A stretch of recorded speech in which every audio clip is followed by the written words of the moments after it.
Jose Rodriguez wasn't supposed to be the cartel's philosopher king. But in June of 2025, he found himself plotting not just smuggling routes, but the fate of a continent. Trump's second coming had changed everything. Nearly overnight, ICE raids carved through Jose's networks, uprooting safe houses and leaving his lieutenants holed up in burned-out warehouses. Pegging through old narco codes for hope, it wasn't just the manpower loss that stung.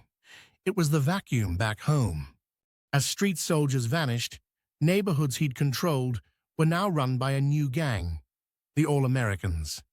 The All-Americans were what happened when every cliché of old-school gangster movies got rebooted by a generation that streamed their crime drama straight from locked phones. Fifth-gen East Coast, new West Coast hustlers, all U.S.-born. Their credo: no outsiders, no old rules, no apologies. Not your uncle's mafia, a TikTok-era syndicate cracking safes and code. Jose's people.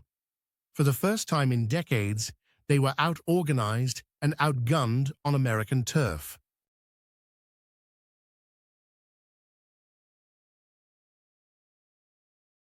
But Jose wasn't a man to sulk.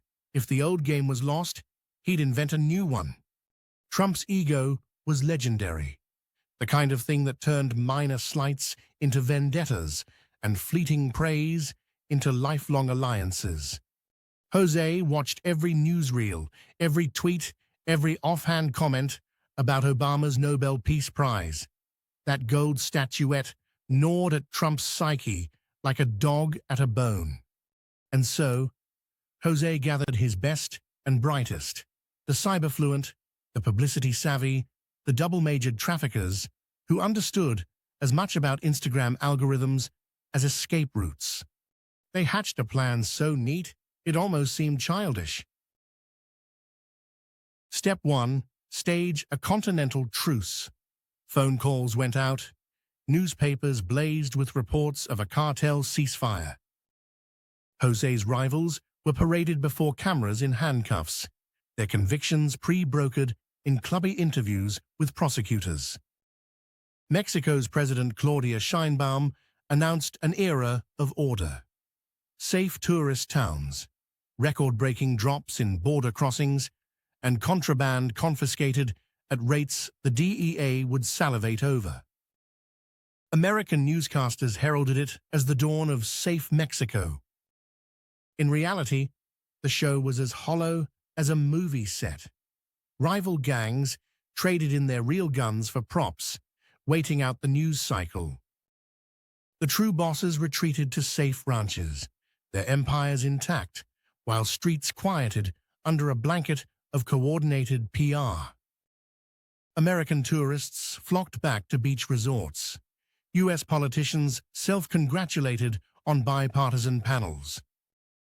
And behind it all, Jose's network quietly expanded, using the lull to absorb rivals under a new friendly banner.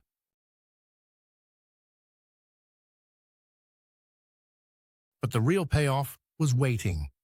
In a carefully brokered summit, Jose's emissaries reached out to Trump's intermediaries.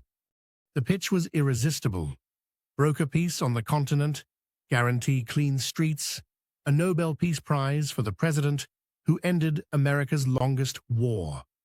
Trump didn't need convincing. The prospect of his own Nobel was intoxicating. He declared victory, signed the paperwork, and within months was photographed stepping off a private jet in Acapulco, tan as the sand, gold statue polished on a nearby table. Back in the States, the All-Americans flourished. The vacuum left by the withdrawal of Trump's war on the cartel created opportunity. Italian-American bosses, Irish-American political fixers, and steely-eyed Asian-American tacticians carved up neighborhoods. With a ruthlessness tailored for the times, they installed order of a type. Protection rackets became cybersecurity firms. Old neighborhood beefs became local ballot measures. Opioids and guns cycled through new encrypted supply chains. The DEA scrambled to comprehend the hybrid threat. Pushers who doubled as data analysts, gang wars prosecuted through DDoS attacks and ransomware. Jose, meanwhile, quietly gained territory. With law enforcement's gaze shifted, his organization moved product with a subtlety that would have made the old-school smugglers blink. The peace held, as long as it was convenient. Eventually, stories started to leak.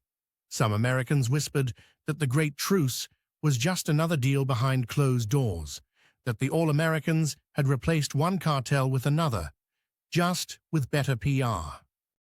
Trump, for his part, didn't care. From his seaside villa, he called in to cable shows, his prize in the background, a living monument to his deal-making genius. Jose sent him a crate of premium tequila every Christmas.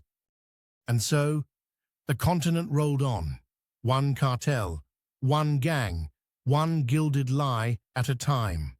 In a world where peace, like war, was just another product for sale, the real winners were those smart enough to give the king what he wanted most: a story.